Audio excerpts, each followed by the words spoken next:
The white passenger's voice rose loud enough for everyone to hear. "I don't care what her ticket says. That window seat is mine, and I want her removed now." The shrill voice of Bethany Caldwell, a white woman, cuts through the first-class cabin like a knife. Heads turn as this heavy-set woman in designer clothes points an accusatory finger at 16-year-old Zara Brednam, who sits quietly clutching her boarding pass. Zara replied, "I've already told you, ma'am. I'm not leaving because this is my assigned seat. Do I look like I care? People like you don't belong in first class anyway." Bethany's face reddens as she gestures with condescension and dismissively at Zara. "If you don't want to move, then I will call the flight attendant and security to get you out." Before Zara could reply, Bethany bent over to her and aggressively pulled Zara's cheeks, causing her so much pain. The young black girl stares out the window, her reflection showing a face fighting to maintain dignity under the humiliating assault. She clutches her phone as she texts her father, the only hope out of this situation. Have you ever been discriminated against and wished you could do something about it? Share your experience in the comments below. And if you stand against prejudice and racism, comment "No injustice" and your country's flag in the comment section and hit the subscribe button now, because this story gives the most satisfying example of instant karma you don't want to miss. Zara Brednam, a 16-year-old young girl, straight-A student, and someone who's learned to navigate life with quiet confidence beyond her years. Today was supposed to be different. For the first time since she could remember, her father had promised her 2 uninterrupted weeks of his time. This trip meant everything to Zara. A vacation with her father. While most teenagers spent weekends at the mall or scrolling through social media, Zara's life looked more like this. Monday through Friday, advanced placement classes, debate team captain, volunteering at the Children's Hospital. Weekends, academic prep, piano recitals, and often dinner alone with her father's empty chair, a painful reminder of the fact that he's not always around. Not that she complained. She understood her father's work was important, even if his absence left a void that achievements couldn't fill. Xavier Brednam, her father. At 47, he was one of the youngest division chiefs in FBI history, heading the counterterrorism division with the kind of quiet authority that commands respect without demanding it. The kind of man whose phone rings at 3 a.m. and presidents wait for his assessment. The kind of father who's missed more birthdays than he's attended. Xavier had promised this time would be different. 2 weeks, Zara. No phones, no emergencies, no agents calling me away. Just you and me. He'd made these promises before, of course, but something in his eyes told Zara he meant it this time.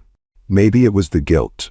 Maybe it was watching his daughter grow up in photographs rather than in person. Or maybe it was the realization that soon she'd be off to college, and these moments would become even rarer. Their relationship was complicated, built on deep love but punctuated by long absences. Text messages instead of goodnight hugs, video calls on holidays, the occasional weekend when national security is allowed. The Brednams weren't just wealthy. They were the kind of wealthy that doesn't need to announce itself. It showed in the subtle details. The handcrafted Italian leather of their matching luggage, the ease with which Xavier arranged their first-class tickets, the casual way Zara mentioned their private beachfront villa in Bali, with its infinity pool overlooking the ocean.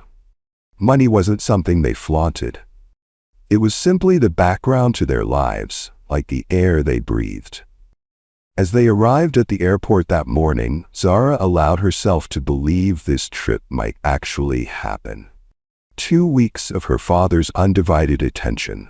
2 weeks to rebuild what his demanding career had slowly eroded. 2 weeks to be daughter and father, not just 2 people sharing the same last name and occasional dinners. Little did either of them know that before their plane even left American airspace, they would find themselves at the center of a confrontation that would test them both in unexpected ways and reveal to everyone on board exactly who Xavier Brednam really was. The golden hour of boarding for Flight 1876 to Bali was well underway. First-class passengers were already settling in, including Xavier and Zara Brednam. Father and daughter moved with the practiced ease of frequent travelers, stowing their designer carry-ons in the overhead compartments before taking their assigned seats, 3A and 3B. Zara slid into her window seat, her favorite spot. From there, she could watch the choreography of airport ground crews, see the clouds during takeoff, and, most importantly, escape into her own thoughts when needed. Xavier settled beside her, their pre-flight ritual unchanged since her first flight at age 7. He'd quiz her on emergency exits, she'd remind him to switch his phone to airplane mode. Small traditions that bridged the gaps between their time together. "This is going to be an amazing trip," Xavier said, squeezing his daughter's hand. The genuine smile that crossed Zara's face was rare these days. A glimpse of the little girl still present in the poised young woman she'd become. That smile faded quickly when Xavier's phone buzzed. His expression told her everything before he even checked the screen. "It's Langley," he sighed, the weight of responsibility visibly settling onto his shoulders. "Dad, you promised," Zara whispered, trying to hide her disappointment. "I know, baby girl. It's a security briefing I need to sign off on. 10 minutes tops. I promise I'll be back before takeoff." The look they exchanged spoke volumes, her skepticism born from 100 broken promises, his determination that this time would be different. Xavier squeezed her shoulder before making his way down the aisle, already speaking in the measured tones he reserved for national security matters. Just as Xavier disappeared through the cabin door, the atmosphere shifted. Boarding was nearly complete when Bethany Caldwell made her entrance. 38 years old, expensively maintained, with designer clothing that seemed to be fighting a losing battle against her substantial frame. Her expression broadcasted irritation like a radio signal, and the flight attendants had already adopted the strained smiles reserved for difficult passengers. "I cannot believe how hot it is in here," she announced to no one in particular, fanning herself with her boarding pass as she lumbered down the aisle, Louis Vuitton handbags swinging dangerously close to other passengers' heads. When Bethany reached row 3, she stopped abruptly, staring at Zara with narrowed eyes. "Excuse me, you're in my seat," she declared, the statement leaving no room for question. Zara looked up, momentarily confused. "I don't think so. I'm in 3A. "Well, I have a window seat, and this is my row," Bethany insisted, her voice rising just enough to draw attention from nearby passengers. With the composed confidence that came from being raised by one of the FBI's top officials, Zara politely held up her boarding pass. "My ticket says 3A. This is definitely my seat." Bethany snatched the boarding pass from Zara's hand, examining it before thrusting it back. "Let me see your ticket, please," Zara requested, maintaining her composure despite the woman's rudeness. After a moment of theatrical fumbling, Bethany produced her own boarding pass, right there in black and white, seat 3C. "Aisle. There must be some mistake," Bethany huffed, color rising in her cheeks. "I always book window seats." "I'm sorry, but this is my assigned seat," Zara reiterated, her voice steady but firm. Something shifted in Bethany's expression then, a calculating look replacing the initial irritation. She studied Zara more carefully, taking in her appearance, her age, her race. The corners of her mouth turned downward. "Do you know who my husband is?" she asked, her voice dropping to a dangerous whisper. "People like you don't typically fly first class." The implication hung in the air like toxic smoke. Several nearby passengers stiffened, uncomfortable witnesses to the ugliness unfolding. Zara's expression didn't change, though something flickered behind her eyes, a hurt quickly masked, a dignity maintained despite the blow. She'd heard comments like this before, of course. At her private school, at country clubs, at academic competitions. The surprise wasn't in hearing them now. It was in realizing they still had the power to sting. Zara said nothing, simply turning to look out the window, her reflection showing a face practicing the careful neutrality her father had taught her. In the tense silence that followed, Bethany remained standing in the aisle, her substantial frame blocking passage for other passengers trying to reach their seats.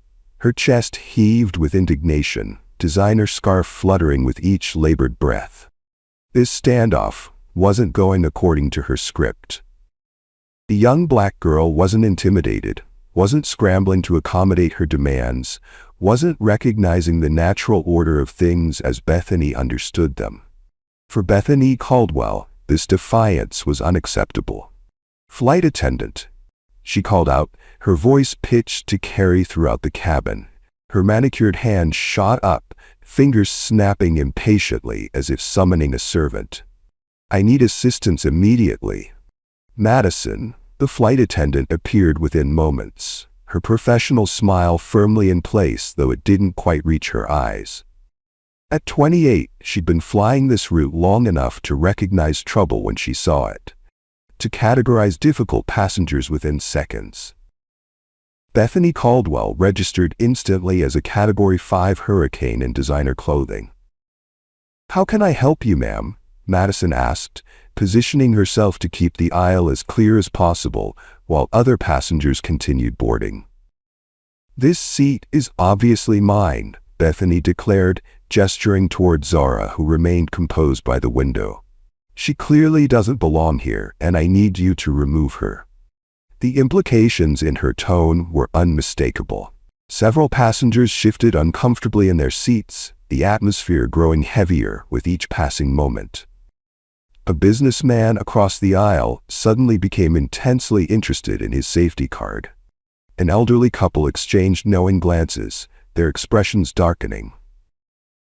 "I'd be happy to check both tickets," Madison replied, her voice betraying none of the disgust flickering behind her eyes. Zara handed over her boarding pass without being asked. Her movements deliberate and dignified despite the humiliation of having her right to occupy space questioned so publicly. Madison examined it carefully before turning to Bethany. "Ma'am, may I see your boarding pass as well?" With dramatic reluctance, Bethany produced her ticket again. Madison studied both documents side by side. "Miss Brednam is in her correct assigned seat 3A?" Madison confirmed, handing the boarding pass back to Zara with an apologetic smile. "Miss Caldwell, your seat is 3C, the aisle seat in this same row." Bethany's face flushed a dangerous shade of crimson. "This is ridiculous. I specifically requested a window seat when I booked this flight. I always fly by the window." "I understand your preference," Madison replied, her tone calibrated to be soothing without being condescending. The difficult balance perfected over years of customer service. "Unfortunately, according to our system, seat 3A was assigned to Ms. Brednam. If you'd like, once boarding is complete, I can check if there are any other window seats available in first class."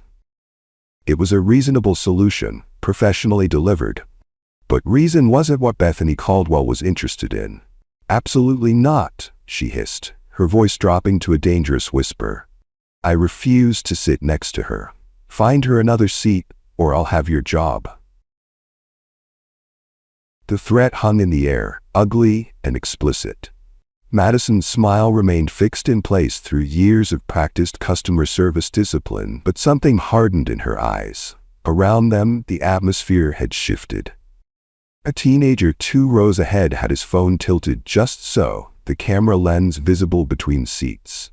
A woman in a business suit pretended to be texting, but her phone was clearly recording. In the age of viral videos documenting public racism, several passengers had decided this incident warranted documentation.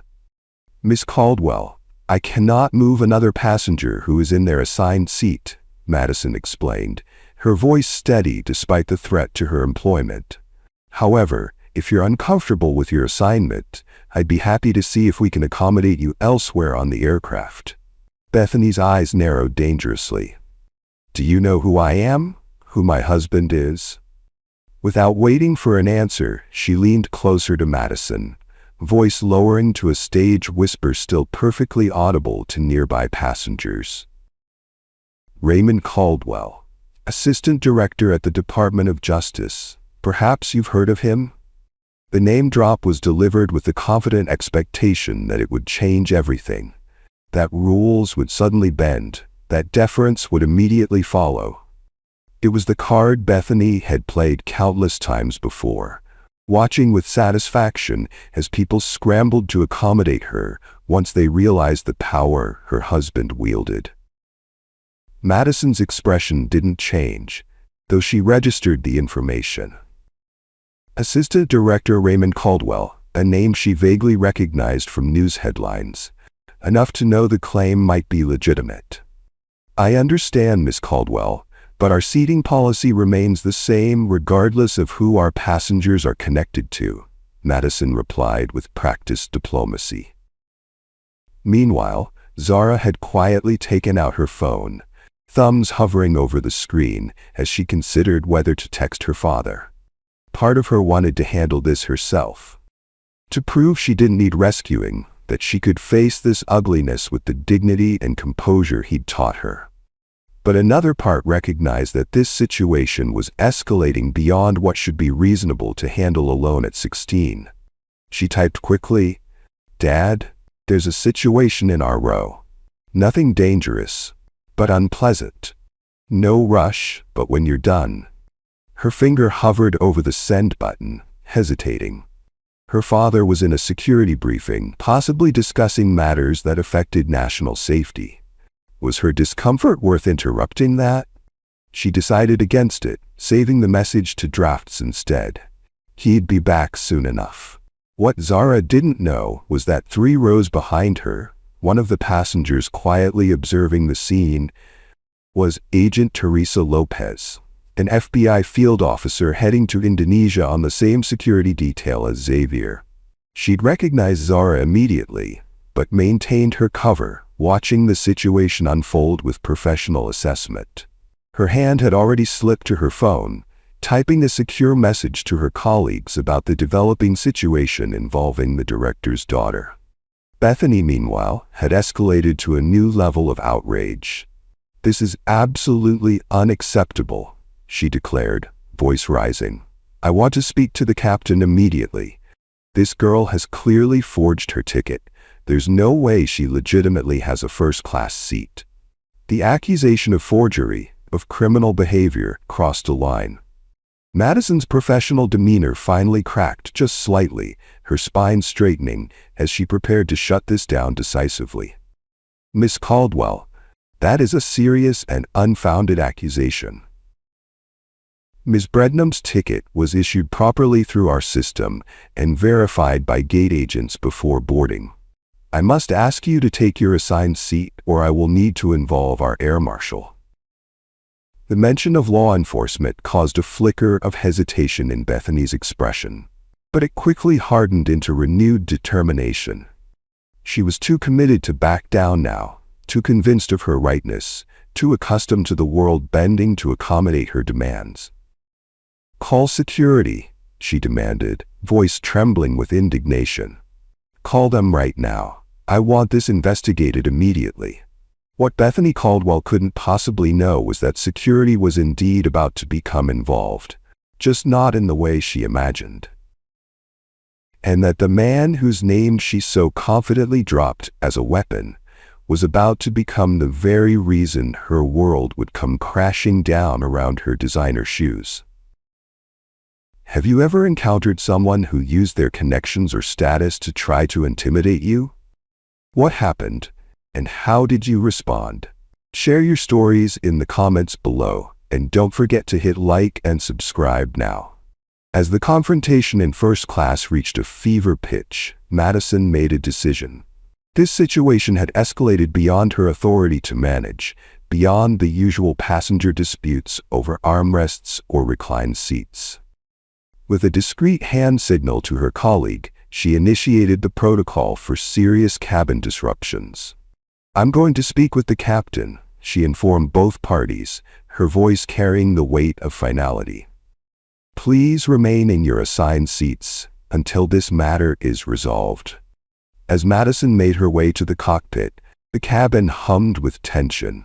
Passengers exchanged glances, some openly filming now, others pretending not to notice while absorbing every detail. Meanwhile, in a secured conference room deep within the airport's restricted zone, Xavier Brednam stood at the head of a table surrounded by 8 of his top agents. The room was soundproofed, swept for electronic surveillance, and guarded by 2 additional agents outside. On the table before them lay detailed intelligence briefings on potential threats to American interests. "The authorities have confirmed increased chatter around tourist destinations," Xavier explained, his voice carrying the measured gravity that had become his professional signature. "While there's no specific threat, I want our presence to be felt but not obvious. We're on vacation, officially. Unofficially, I need eyes and ears at all major locations." The agents nodded in understanding. This was the delicate dance of counterterrorism work, being present without creating panic, vigilant without disrupting civilian life. Each agent at the table was elite, selected not just for their tactical skills, but for their ability to blend seamlessly into tourist environments. As the briefing continued, Xavier felt his phone vibrate in his pocket. Once, twice, 3 times in rapid succession. Years of experience had taught him to distinguish between the vibration patterns of different notifications. These weren't emails or news alerts. These were text messages, multiple in a row. Given the limited number of people who had access to his personal number, this triggered an immediate internal alert. He discreetly checked his screen while Agent Winters continued reviewing evacuation protocols. 3 messages from Agent Lopez, all marked urgent. The first made his blood run cold. Situation developing with Zara on aircraft. Racist passenger confrontation escalating. Captain being called. Xavier's expression betrayed nothing as he read the messages, but inside 2 powerful forces collided. The FBI director responsible for a critical security briefing, and the father whose child was facing harassment. It was the eternal conflict that had defined his career as a single parent in a high-stakes position. "Winters, take over the briefing," he instructed, his tone leaving no room for questions. "Complete the operational assignments and rendezvous on the aircraft. I need to return to the plane immediately." The team recognized the shift in their director's demeanor, the subtle transformation from measured to urgent. They'd all worked with him long enough to know that very few things could interrupt a security briefing of this importance. Whatever was happening on that plane, it was serious.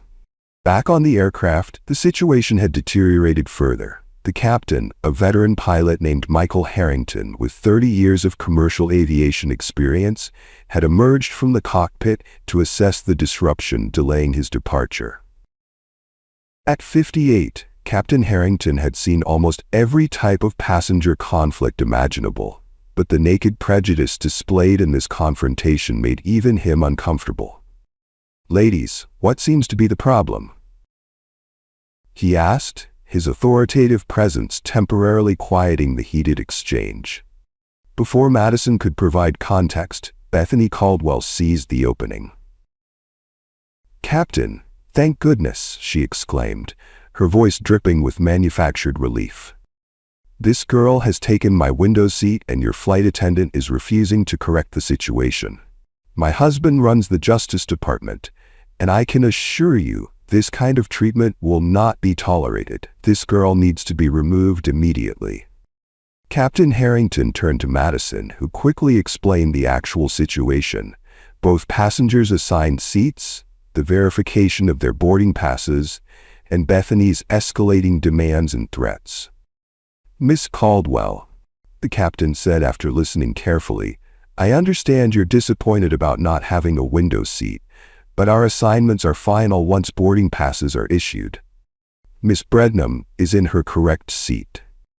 Bethany's face contorted with frustration. The narrative she'd constructed, that she was the victim of poor service, that her status entitled her to special treatment, was collapsing around her. In desperation, she pivoted to a new approach. "I don't feel comfortable or safe sitting next to her," Bethany declared loudly, ensuring other passengers would hear. "As a taxpayer and the wife of a senior government official, I demand different accommodations." The implication was clear. Her discomfort stemmed not from legitimate safety concerns, but from the race of her seatmate. The statement hung in the air, its ugliness impossible to disguise with polite euphemisms. Throughout this exchange, Zara had maintained her silence, retreating into the protective emotional shell that children of public figures often develop. But something about this last statement, the blatant prejudice, the invocation of taxpayer status as if it granted special rights to demean others, finally broke through her composure. "My father will be back soon," she said, her voice quiet but steady, carrying the unmistakable confidence of someone who knows exactly who they are and what support stands behind them. "Please just leave me alone until then." It was a simple statement of fact, not a threat. But it was the first time Zara had directly engaged since the initial seat verification. All eyes turned to her, several passengers noting the dignity with which the teenage girl handled herself in the face of such hostility. Bethany, however, saw only an opportunity to mock. "Oh, I'm terrified," she exclaimed with theatrical sarcasm, placing a hand over her heart in mock fear. "Who's Daddy? A baggage handler? The man who cleansed the toilets?" Her laughter was sharp, meant to wound. "Listen, little girl, whatever your father does, he doesn't have the authority my husband wields. Raymond Caldwell can make people disappear with a phone call." The threat, thinly veiled as it was, caused Captain Harrington's expression to harden. "Miss Caldwell, I must warn you that threatening other passengers—" His reprimand was interrupted by a sudden shift in the cabin's atmosphere. Like animals sensing a predator, passengers fell silent, attention drawing to the front of the first-class section, where a commanding figure had appeared. Xavier Brednam stood in the entryway, still dressed in the impeccable suit he'd worn to his security briefing. At 6'2", with the athletic build of someone who maintained rigorous physical training despite his administrative position, his presence filled the space in a way that went beyond mere physical dimensions. It was the quiet authority he carried, the focused intensity of his gaze as it swept the cabin and locked onto the confrontation in row 3. As Xavier moved purposefully down the aisle, a remarkable thing happened. In seats scattered throughout first class, 4 individuals straightened almost imperceptibly. Agent Lopez 3 rows back, Agent Chen near the window in row 7, Agent Rodriguez in the last row, and Agent Patel by the galley. Though they made no obvious movements, their alertness level shifted in perfect synchronization with their director's arrival. They were a team, suddenly visible after hiding in plain sight. Captain Harrington's eyes widened slightly as he recognized Xavier. Not from media coverage, as the FBI counterterrorism chief rarely sought publicity, but from the high-level security briefings that senior pilots received. This was no ordinary passenger returning to his seat. This was one of the most powerful law enforcement officials in the United States. "What's happening here?"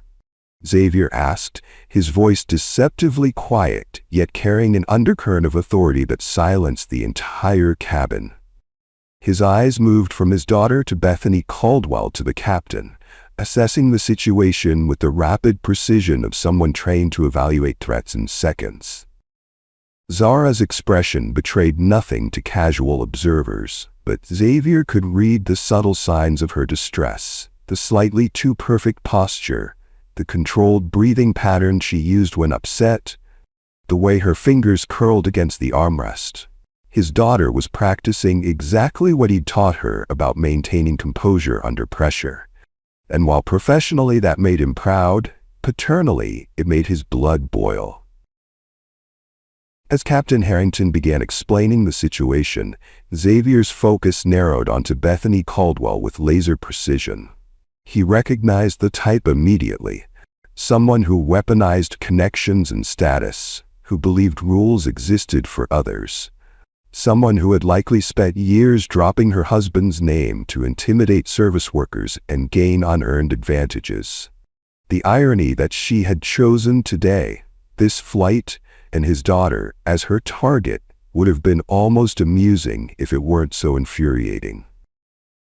What Bethany Caldwell couldn't possibly know was that Raymond Caldwell, the man whose name she so carelessly wielded as a threat, had been appointed to his position at Xavier's specific recommendation.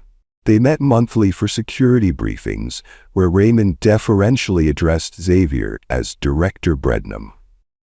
As Xavier stood in that aisle, the confrontation had reached its turning point. Two worlds were about to collide. The privileged bubble Bethany Caldwell had constructed around herself, and the reality of consequences that Xavier Brednam represented. In seconds, everything would change, and not a single person on that aircraft would ever forget what they were about to witness. If you're enjoying the story, don't forget to click the subscribe button to enjoy more of this. Time seemed to slow as Xavier Brednam moved through the cabin toward his daughter. His footsteps were measured, deliberate. The walk of a man who never needed to rush because power naturally waited for him. The ambient noise of the aircraft faded to nothing as passengers sensed the gravitational shift occurring in their midst. Bethany Caldwell remained oblivious to the approaching storm, still ranting to the captain about her husband's importance, about how she'd demand an investigation into this discriminatory treatment. The words tumbled from her lips with practiced indignation, a performance she'd given countless times before when reality failed to bend to her expectations. And when Raymond hears about this, he'll have her badge and yours. Do you have any idea the kind of clearance my husband has? The kind of people who answer his calls? Xavier paused at the edge of row 3, allowing her to continue digging the hole she'd never escape from. His expression revealed nothing, a skill honed through years of interrogations and high-stakes negotiations. Only the subtle tightening of his jaw betrayed the fury building beneath his professional veneer. As he reached the row where his daughter sat, something extraordinary happened throughout the cabin. Like a choreographed sequence that had been rehearsed to perfection, 4 individuals in different parts of the first-class section stood simultaneously. Agent Teresa Lopez from row 6. Agent Marcus Chen from by the window in row 7. Agent Daniela Rodriguez from the last row. Agent Raj Patel positioned near the galley. They rose without fanfare, without announcement. 4 impeccably dressed professionals whose postures and alert gazes instantly identified them as law enforcement to anyone with the experience to recognize such things. They didn't draw weapons or make aggressive movements. They simply stood establishing their presence and alertness with silent precision. Their director was around, and all had to stand to respect him. The synchronized movement created an immediate effect. Conversations ceased mid-sentence. Passengers who had been pretending not to notice the confrontation now stared openly. Even the ambient sounds of the aircraft seemed to diminish as complete silence fell across the cabin. Everyone sensed that something significant was unfolding, something beyond the usual drama of commercial air travel.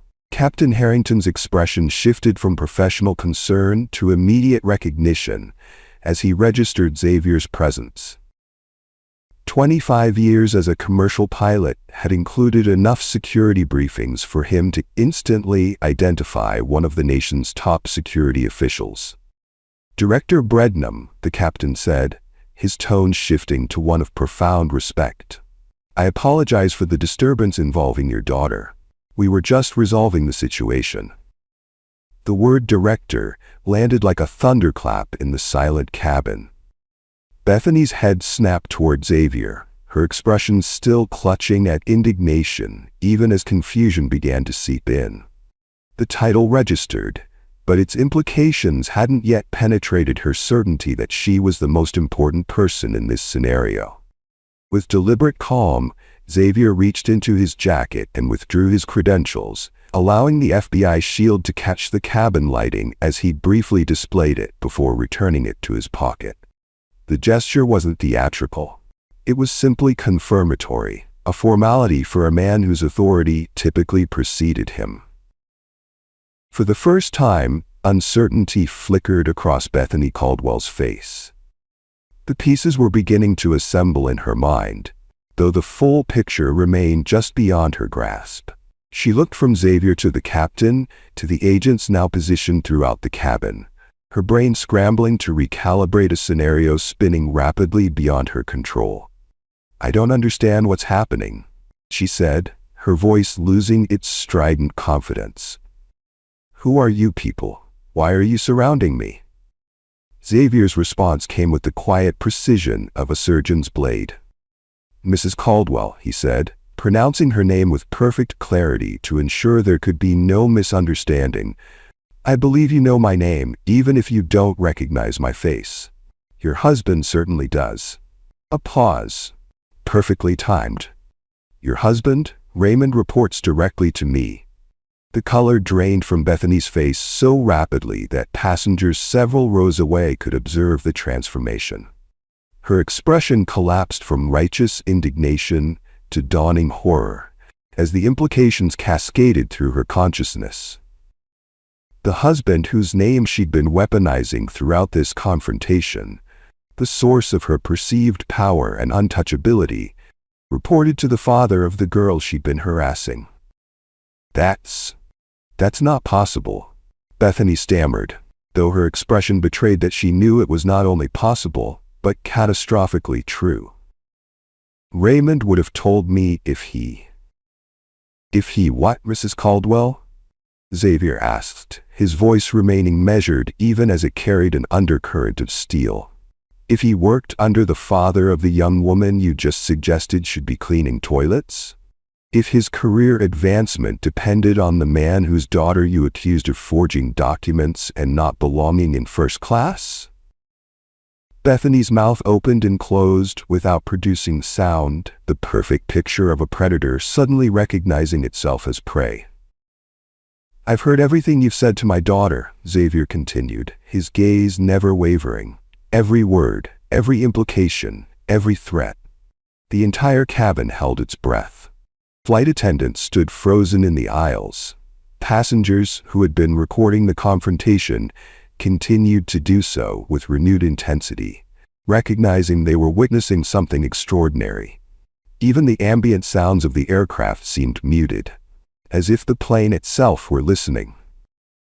Bethany's face completed its transformation from smug entitlement to abject terror.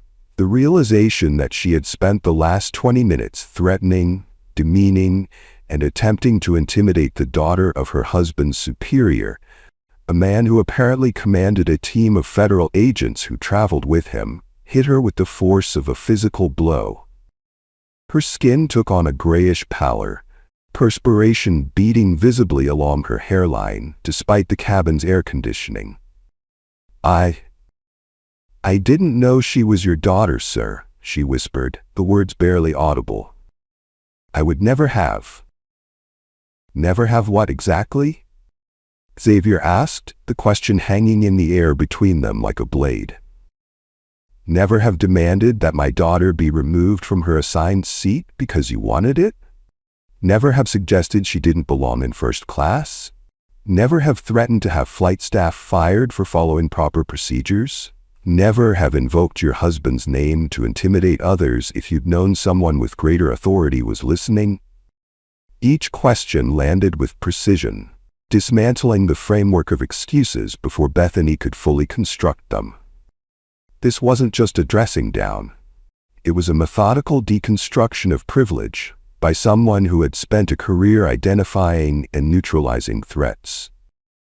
"Mrs. Caldwell," Xavier said, his tone shifting to something even more formal, "I've just been informed that your husband is currently being notified of this incident." The statement hung in the air for a moment before its full implications registered on Bethany's face. Whatever remained of her composure crumbled completely. The realization that Raymond, her source of perceived power, her shield against consequences, was at this very moment learning about her behavior toward his boss's daughter seemed to physically diminish her. The cabin remained in absolute silence, the collective audience to a drama more compelling than anything the in-flight entertainment system could possibly offer. This was justice unfolding in real time, the rare and satisfying spectacle of entitlement meeting its perfect counterbalance. For Zara, watching from her window seat, the moment carried complex emotions. The vindication was undeniable, seeing her father's authority protect her when so often it had taken him away. In that suspended moment, with all eyes upon Xavier and absolute authority at his disposal, he stood at a crossroads that would define him in the eyes of everyone watching, especially in the eyes of his daughter. The weight of revelation hung in the cabin like a physical presence. The understanding that power dynamics had shifted irrevocably, that the woman who had spent the last 30 minutes wielding her husband's name as a weapon now found herself at the mercy of someone with exponentially greater authority. For perhaps the first time in her adult life, Bethany Caldwell confronted a situation she couldn't bully, intimidate, or purchase her way out of. Watching the realization dawn across her features was like witnessing a time-lapse of emotional collapse, from entitlement to shock, to mortification, to desperate self-preservation. The transformation was so complete that several passengers who had been recording the confrontation continued filming, sensing that whatever came next would be equally compelling. "Director Brenham," Bethany began, her voice now stripped of all its previous arrogance, replaced with a tremulous attempt at contrition. "I had no idea who you were. This has all been a terrible misunderstanding. If I had known that she was your daughter—" Xavier raised his hand slightly, the gesture halting her words mid-sentence with more effectiveness than a shout could have achieved. The movement was minimal, controlled, like everything about the man. Yet its authority was absolute. "Mrs. Caldwell," he said, his voice calibrated to be heard by everyone in the immediate vicinity without seeming to address the entire cabin, "let me be very clear. The fact that Zara is my daughter is irrelevant to how any human being should be treated. Your behavior would be equally unacceptable if directed toward any passenger on this aircraft." The rebuke was delivered without a raised voice, without theatrical gestures. Yet its impact visibly registered on Bethany's face like a physical blow. This wasn't the negotiation she had expected. This wasn't a powerful man protecting his own out of nepotism. This was something altogether more principled, and therefore more devastating to her worldview. "I'm so sorry," Bethany stammered, perspiration now visibly dampening her designer blouse, her earlier confidence completely evaporated. "I truly apologize for my behavior. It was inexcusable." Xavier's expression remained impassive, his gaze never wavering from Bethany's face. When he spoke again, his words carried the measured precision of someone accustomed to choosing them with extreme care. "Your apology isn't owed to me, Mrs. Caldwell. It's owed to my daughter." The directive hung in the air, simple, non-negotiable, and perfectly calibrated to extend Bethany's public humiliation while simultaneously empowering the young woman who had been the target of her bigotry.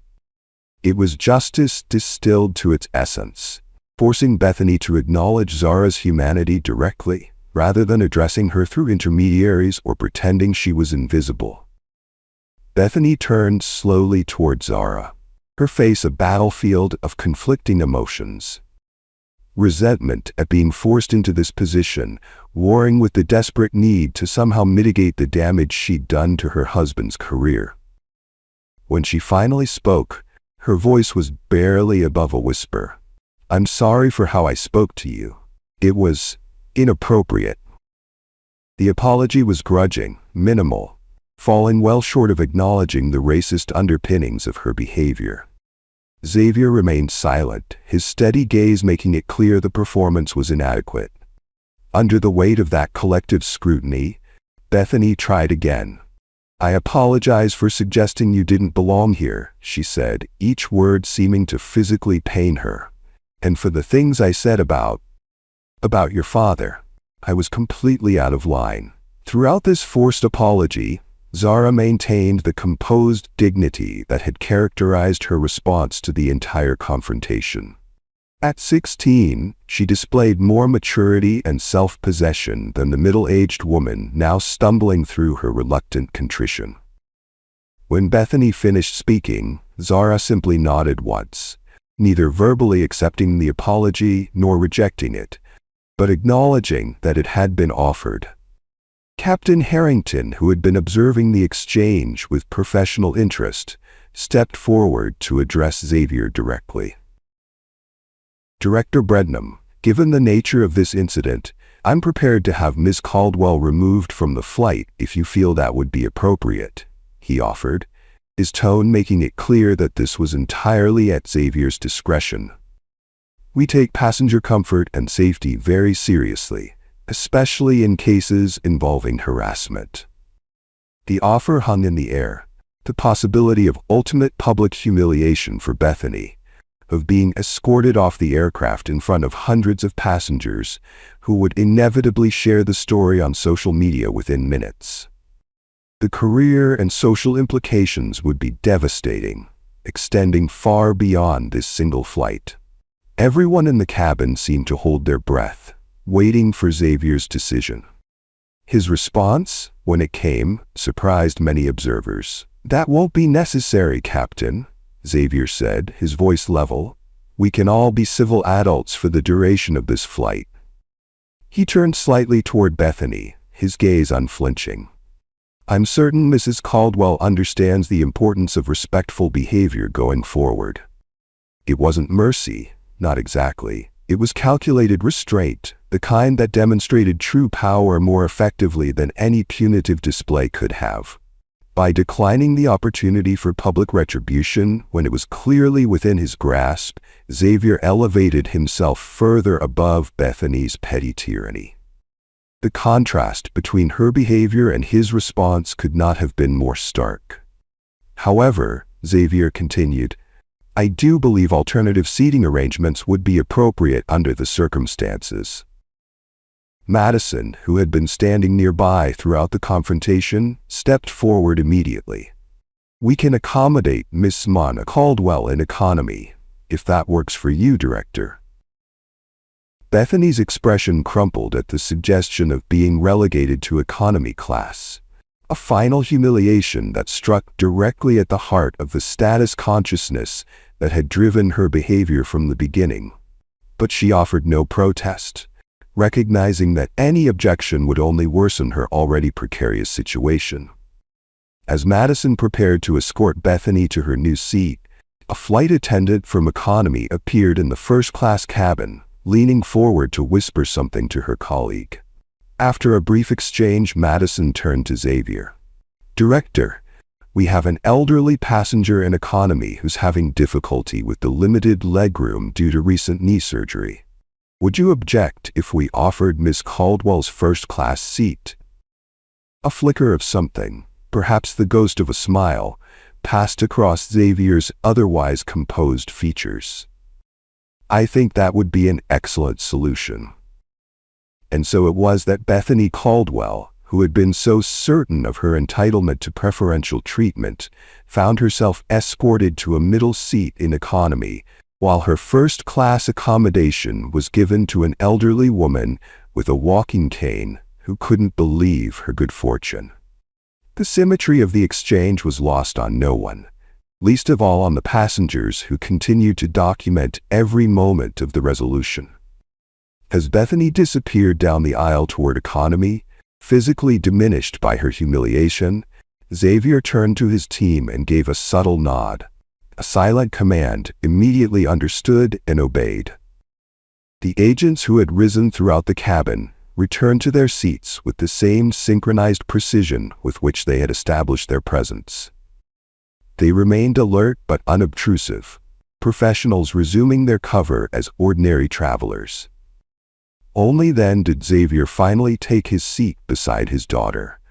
The immediate crisis resolved, but the emotional aftermath still hanging in the air between them. As the flight attendants prepared for imminent departure, father and daughter sat in silence for several moments, both processing what had just occurred. Zara was the first to speak, her voice pitched for her father's ears alone. "You didn't have to do all that," she said quietly, though her eyes betrayed how much his intervention had meant to her. "I could have handled it." "I know you could have," he replied with equal quietness. "You were handling it beautifully, with more dignity and restraint than I might have shown at your age." A pause, weighted with recognition. "But you shouldn't have to handle it alone. Not when I'm here." The simple declaration, "not when I'm here," hung between them, loaded with the acknowledgement of how often he hadn't been. How many school events, competitions, difficult moments had passed without his presence, because national security had claimed priority. There's a difference between standing up for yourself and having to face bigotry alone, Xavier continued, the conversation shifting to something deeper, more meaningful than the incident that had precipitated it. Dignity isn't about absorbing abuse in silence. It's about knowing your worth so completely that other people's attempts to diminish it can't touch you. "Like you just did with her?" Zara asked, nodding toward the economy section where Bethany had disappeared. "You could have had her removed from the flight. Everyone saw it. But you didn't." Xavier considered this, choosing his words carefully. Power isn't about what you can do to others. It's about what you choose not to do when you have every justification. A thoughtful pause. "Remember that, Zara. The true measure of authority isn't how much punishment you can inflict, it's how much restraint you can exercise when provoked." The conversation deepened as the aircraft began its taxi toward the runway, father and daughter connecting in ways that had become increasingly rare as his responsibilities grew and her childhood receded. They spoke of privilege and its blind spots, of the double standards Zara navigated daily, of the complex responsibility that came with Xavier's position. "I'm proud of you," Xavier said finally, the words simple but profound in their sincerity. "Not because you're perfect, but because you're becoming someone who stands firm in her principles, even when it would be easier not to." Zara's expression softened, her customary reserve giving way to genuine emotion. "I learned from watching you." As the plane accelerated down the runway, lifting them toward clouds and the promise of Bali beyond, Xavier made a decision that had been forming in his mind since witnessing his daughter face discrimination alone. "This vacation is going to be different," he said, the declaration carrying the weight of a vow. 2 weeks.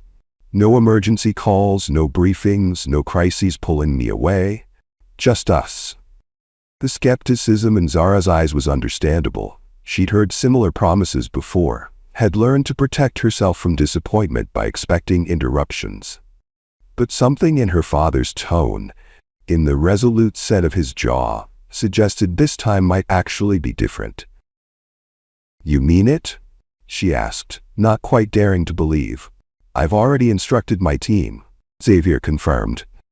"Anything short of imminent terrorist attack gets handled without me for the next 2 weeks." He reached over to squeeze her hand gently. "I've missed too much already, Zara. I don't want to miss any more."